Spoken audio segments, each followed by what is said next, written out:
70년대 불어닥친 개발의 바람 속에 하루가 다르게 고층 빌딩이 올라가고 왕복 12차선의 도로가 뚫리던 서울. 하지만 다른 쪽에는 매일 300여 대의 분뇨차들이 서울시 곳곳에서 수거된 오물을 쏟아내고 가난한 아이들은 쓰레기장을 뒹구는 것이 일상인 마을이 있었다.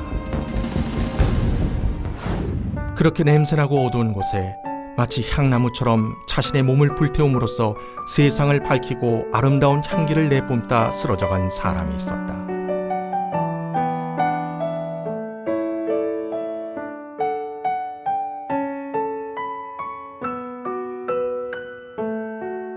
경제 발전이란 미명 아래 쫓기듯 떠밀려 도시 변두리 뚝방마을 판자촌에서 하루하루 죽지 못해 살아가는 사람들. 그들을 위해 자신의 생명을 바친 이상양 전도사. 그가 뚝방마을을 알게 된 것은 1972년 6월 주선의 교수를 통해서였다. 집 앞으로 아주 가난한 아이들이 많이 이렇게 무리를 지어서 다니고 오고 가고 그래요. 그래서 얘들이 어디서부터 오는가 싶어서요. 그 아이들을 따라가 봤어요. 따라가 봤더니 그게 놀랐어요. 뚝 밑에 그냥 조그만 판자촌들이 그냥 쫙 있어요. 막 수천 세대가 되는 것 같아요. 그리고 그 가는 도중인데 벌써 그 냄새가 많이 나거든요. 동리에 파리는 많고 이렇게 많은 사람들이 여기서 이렇게 소외돼서 산다는 생각을 하니까 참 마음이 아팠어요. 하나님 어떻게 해서 나를 여기에 보내주셨습니까? 왜 보여주셨습니까? 왜 보여주셨냐는 한마디 절규 같은 기도를 드린 주선의 교수는 다음날 수업 시간을 통해 뚝방마을의 광경을 학생들에게 들려주었다. 이상양 전도사가 따라 나오면서 한번 좀 같이 좀 가볼 수 없겠냐고 그래요. 그래서 뚝방마을에 왔죠. 주선의 교수의 말에 선뜻 뚝방마을로 걸어 들어간 청년 이상양. 그는 누구일까? 이상양 전도사는 충청도 불교 가정에서 태어난 사람입니다. 말 그대로 좀 상냥하고 아주 부지런하고 얼마나 또 잘 쏘다녀가지고 쌕쌕이라고 하는 그 별명까지 들었던 소년인데, 그가 예수님을 만나게 된 것은 가정예배에 한번 참석을 하게 되죠. 거기서 아주 상당한 충격을 받게 돼요. 기독교 가정이 이렇게 참 행복하고 따뜻할 수가 있는가. 그렇게 예수님을 영접하게 된 상양은 일찍이 어머니와 아버지를 여의고 자기 자신도 파결핵을 앓게 된다. 사실은 시립병원에서 임종예배까지 드리게 됐어요. 그때 이제 주가 맡긴 모든 역사 내가 모두 마치고 찬송 부르는데, 주가 맡긴 모든 역사 내가 일을 해본 일이 없는데 라고는 깨달음을 갖게 되죠. 그러면서 하나님 나 좀 한번 살려주십시오 라고 기도를 하게 됩니다. 그때 하나님 기적같이 살려주셨던 것이죠. 그렇게 기적적으로 살아난 이상양은 하나님의 인도하심을 따라 장로회 신학대학교 기독교 교육학과 3학년에 편입하였고 마치 운명처럼 주선의 교수를 통해 뚝방마을로 들어가게 된 것이다. 이상양 전도사는 그날 일기에 뚝방마을 판자촌의 열악한 환경과 분뇨 처리장의 역겨운 냄새에 이르기까지 세세한 광경을 기록했다. 좁은 골목에 바글거리는 어린아이들, 거침없이 길바닥 채소를 집어 입으로 가져가도 누구 하나 말리는 자 없다. 문득 누군가의 입에서 가나다란 탄식이 나왔다. 이럴 수가. 그렇다. 이럴 수가 있단 말인가. 판자촌의 비참한 삶을 목격한 이상양 전도사는 두 벌 옷도 챙길 것 없이 하루 100원짜리 일세빵을 얻어 뚝방마을로 들어갔다. 판자촌 안에 그 동리 안에 방이라는 게 이 창문은 유리를 못 끼고 비행기에 쓰는 뭐 플라스틱 같은 거래요. 그거고 바닥에는 이제 석탄을 뗄 때예요. 그 방을 이제 얻었어요. 이렇게 해서 마침내 1972년 7월 9일 장로회 신학대학교 망원동 여름봉사대가 뚝방마을 공터에 천막을 치고 봉사를 시작한다. 여름봉사대를 통해 뚝방마을은 활기를 띠기 시작했다. 텐트는 아이들의 공부방이 되고 소년 소녀들은 그곳에서 야학을 했다. 또한 성산천 개울의 다리가 새로 만들어졌고 공동면소 14칸이 새로 지어졌다. 여름봉사대의 꿈만 같았던 시간들이 훌쩍 지나고 2학기 개강 날짜가 다가왔다. 이제 그만 학업으로 돌아가야겠다고 생각하던 그 순간 그 다음 주간에 8월 달에 홍수가 났어요.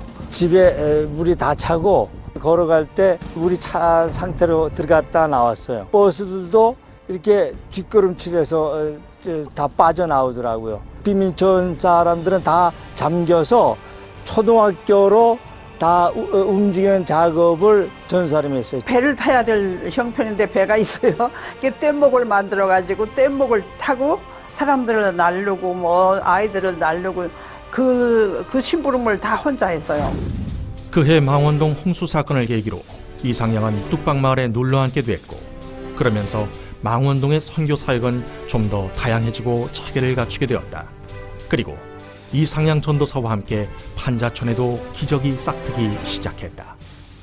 한 번은 또 아이디어를 내가지고요 공장을 만들었어요. 나무 떼개를 갖다가 비닐로 씌우고 엄마들이 그걸 공장이라고 나와서 그 비닐로 안에 들어가가지고 실 고르는 걸 하더라고요.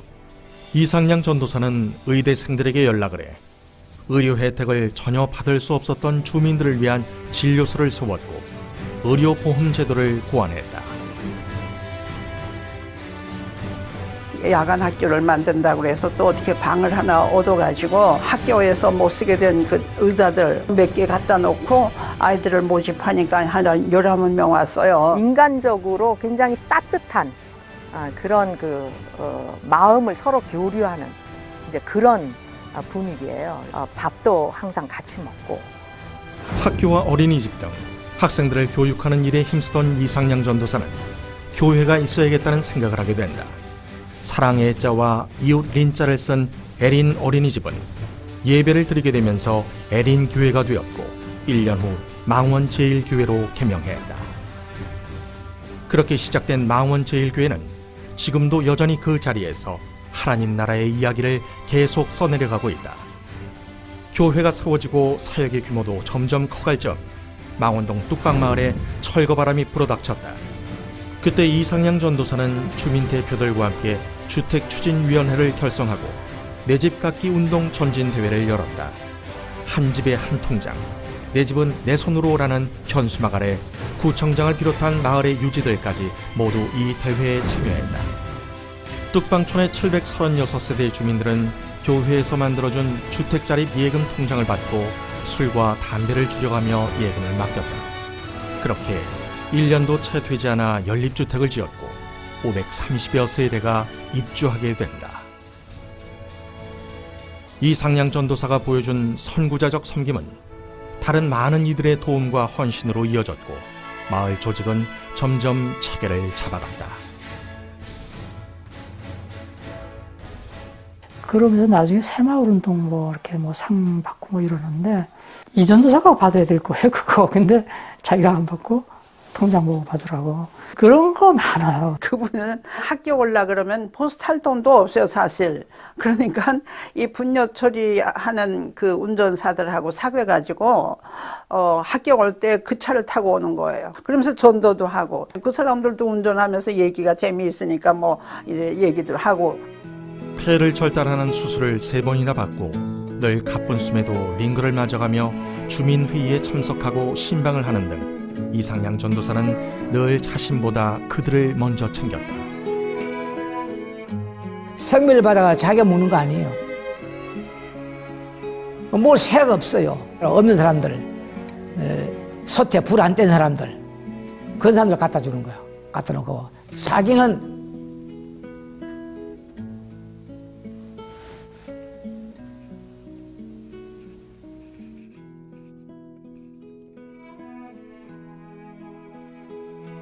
죄송합니다.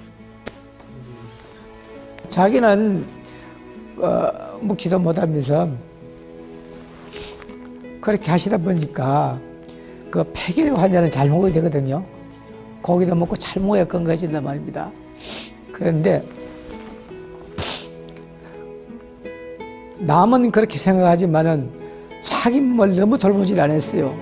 어렸을 때부터 폐결핵을 앓았던 이상양 전도사는 폐결핵이 재발해 1975년 2차례나 수술을 받았고 1976년 12월 성탄절을 앞두고 세 번째 수술대에 오른다. 이미 막 출혈을 많이 하시고 뭐 얼굴이 아주 창백한 상태로 이렇게 계시는데 병실에 들어갔는데 아무 얘기도 할 수가 없겠더라고요. 이렇게 반드시 이렇게 누워 있는데 그냥 이렇게 조용하게 이렇게 어디를 응시하는 그런 모습으로. 그런데 그 의사가 산소호흡기를 그냥 그 자리에서 빼더라고요.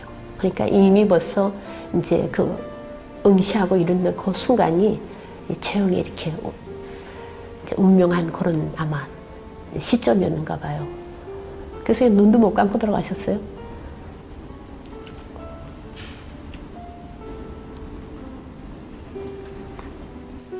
특별히 이제 가족도 이제 많이 사랑하고 사랑이 많은 사람인데 또 물론 아기도 많이 보고 싶었겠지만 또 조용히 혼자 가니까 참 눈을 못 감고 가지 않았나. 그래서 나중에 눈을 이렇게 쓸어드리니까 쭉 내리감으시더라고요.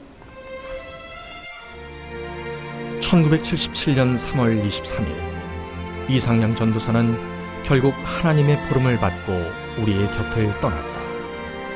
35세. 떠나기에는 아직 너무나도 젊은 나이였다.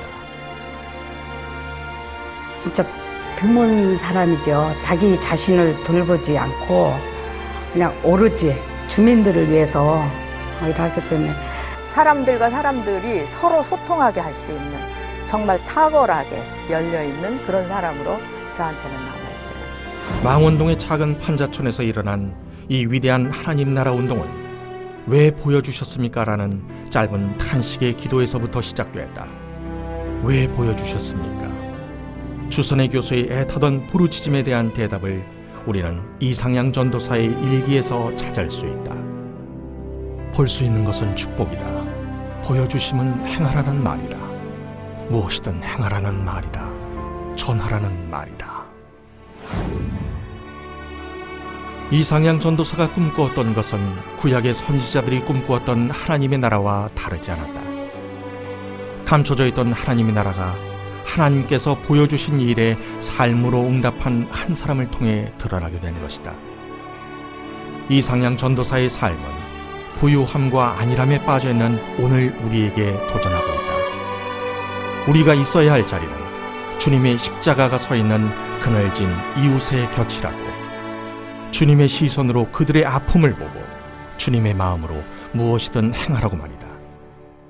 그때 우리는 주님께서 말씀하셨던 하나님의 나라를 보게 될 것이다. 너에게 저자신만한 믿음이 있으면 이 산을 들어서 저리로 옮겨 놓는다고 마태복음 17장 20절에 그러나 우리는 아버지 앞에 저자신만한 믿음, 곧 진정한 믿음으로 기도할 적에 아버지 내 기도를 들어주셔서 내 이웃의 병을 낫게 주시고